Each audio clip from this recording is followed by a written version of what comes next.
नमस्कार दोस्तों, यदि आप कोई नया बिजनेस शुरू करना चाहते हैं और समझ में नहीं आ रहा है कि कौन सा बिजनेस करें, तो मेरी channel SN. Sharma motivational speaker YouTube पे जाइए, सर्च कीजिए और सब्सक्राइब करके बेल आइकॉन को दबा दीजिए ताकि आने वाले हर वीडियो का नोटिफिकेशन सबसे पहले घर बैठे ऑनलाइन आपको मिले।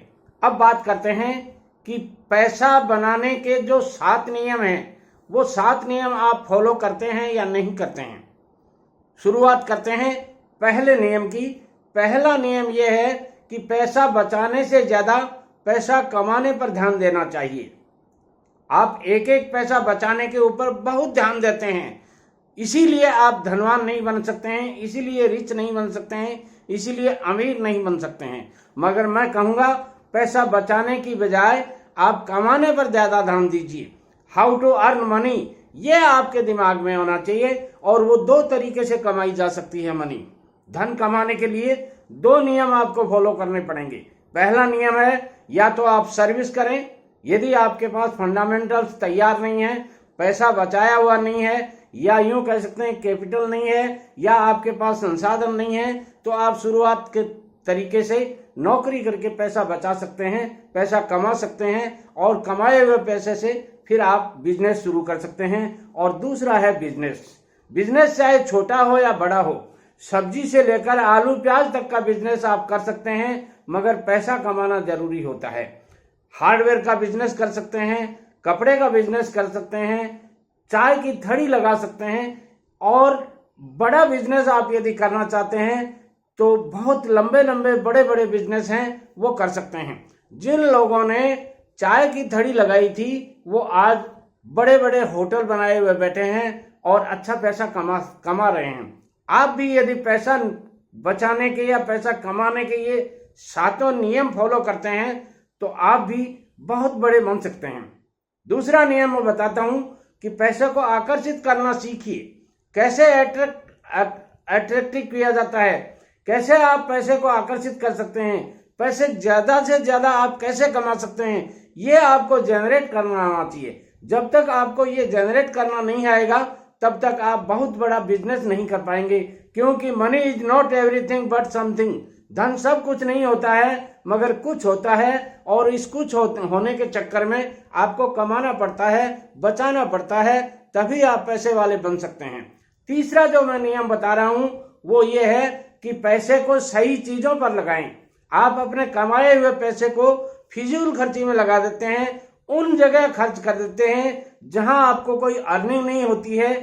जीडीपी की दर 7-8% की आती है और आप ऐसी जगह इन्वेस्टमेंट कर देते हैं जहां 3 से 4% मिलता है। आपको सेविंग अकाउंट में आपके लाखों रुपए पड़े रहते हैं। ध्यान दीजिए, एक घर के 7 मेंबर हैं और 7 मेंबर्स के अकाउंट में 15-15, 20-20, 30-30, 50-50 हजार रुपए सेविंग अकाउंट में पड़े रहते हैं। उस मनी का आपको 3 से 4% के आसपास रिटर्न मिलता है, बहुत कम है।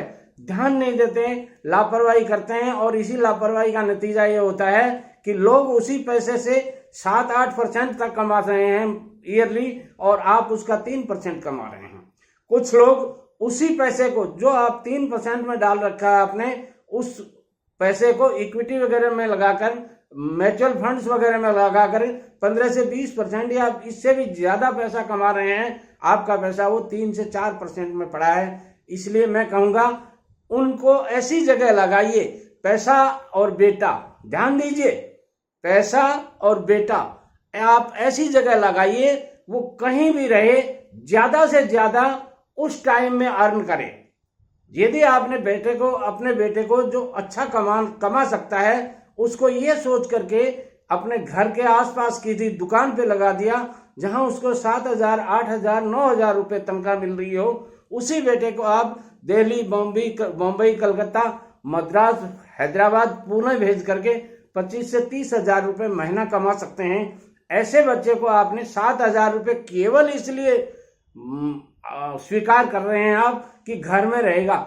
बढ़िया बात है, घर में रहना अच्छी बात है। हमारे बुजुर्ग कहा करते थे कि घर की आधी रोटी और परदेश की पूरी रोटी बराबर होती है, मगर कहीं इतना भी फर्क नहीं होना चाहिए कि आप अपने पैसे को या अपने बेटे को सही रोजगार नहीं दे पा रहे हैं या सही कमाने का तरीका नहीं दे पा रहे हैं। अगली बात मैं कहना चाहूंगा कि पैसे की ऊर्जा को समझिए। पैसे में कितनी एनर्जी होती है, पैसा कितना क्या कर सकता है, इस बात को जिस आदमी ने नहीं समझा है वो आदमी करोड़पति तो क्या लखपति भी नहीं बन पाएगा। इसलिए पैसे की महत्ता को समझिए, पैसा क्या कर सकता है इस बात को समझिए। एवरीथिंग इज पॉसिबल, सब कुछ संभव है और सब कुछ संभव तब होता है जब आपके पास पैसा होता है। हाँ, कुछ चीजें असंभव होती हैं जो आपके बस में नहीं है, चाहे आप लाखों नहीं, करोड़ों नहीं, अरबों रुपए लगा दीजिए, पैसे से उन चीजों को नहीं खरीदा जा सकता। इंसानियत को नहीं खरीदा जा सकता, ईमानदारी को नहीं खरीदा जा सकता। स्वास्थ्य में आप हेल्प ले सकते हैं मगर जीवन आप नहीं बचा सकते पैसे के बलबूते पर। इसलिए मैं कहूंगा आप पैसे की महत्ता को, पैसे की ऊर्जा को समझिए और अपने सोचने का तरीका बदलिए। कुछ लोग कहते हैं अरे साहब पैसा तो हाथ का मैल है, ये तरीका बदलिए आप अपने सोचने का। ये कहने वाले कहते रहेंगे, आप ये मानिए कि पैसा मुंह का नूर है।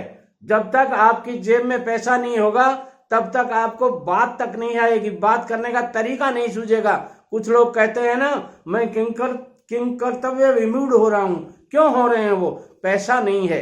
पैसा जेब में होना चाहिए। भरी हुई जेब आदमी को अपने रिश्तेदारों को भुला देती है और खाली जेब होती है वो चलना भारी कर देती है।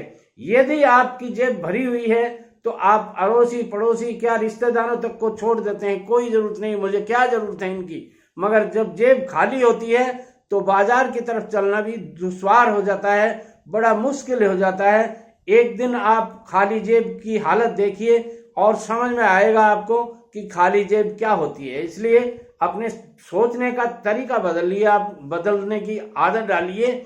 और अगली बात मैं कहना चाहूंगा कि कर्ज लेने की आदत से दूर रहिए।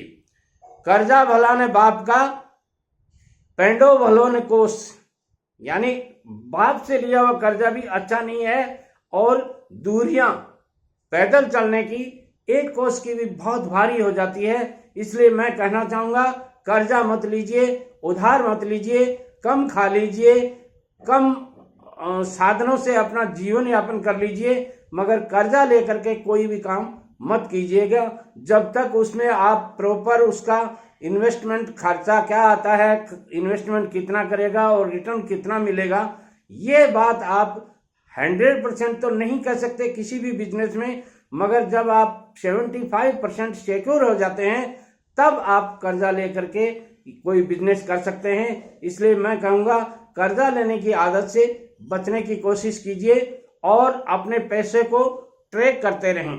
कुछ लोग पूछते रहते हैं सर कहाँ इन्वेस्टमेंट करें, और वो आंख मूंद कर इन्वेस्ट कर देते हैं और उसके बाद में 2-2, 5-5 साल, 10-10 साल तक संभालते ही नहीं हैं, उस पैसे को ट्रैक नहीं करते हैं। तो पैसा जहां भी आपने लगा रखा है, मैंने एक अच्छे वकील जी को पूछा था सर प्रॉपर्टी कहाँ लेनी चाहिए, उन्होंने बहुत ही सटीक जवाब दिया था, मुझे आज भी वो शब्द याद हैं। उन्होंने कहा था प्रॉपर्टी वहीं लेनी चाहिए जिस प्रॉपर्टी को आप दिन में 2 बार संभाल सकते हो, 2 बार चेक कर सकते हो, उधर से आपका आना जाना हो, वहीं ले लीजिए। तो आपको अपने पैसे को ट्रैक करना आना चाहिए। यदि आप इसी प्रकार के और वीडियो सुनना चाहते हैं, देखना चाहते हैं, तो चैनल पे कमेंट जरूर कीजिएगा कि कौन सा बिजनेस आपको अच्छा लगता है और उस बिजनेस की क्या क्या बारीकियां हैं जो आपको अभी समझ में नहीं आ रही हैं। मेरे से कोई हेल्प हो तो जरूर लीजिएगा। वीडियो पसंद आता है लाइक शेयर और कमेंट जरूर कीजिएगा।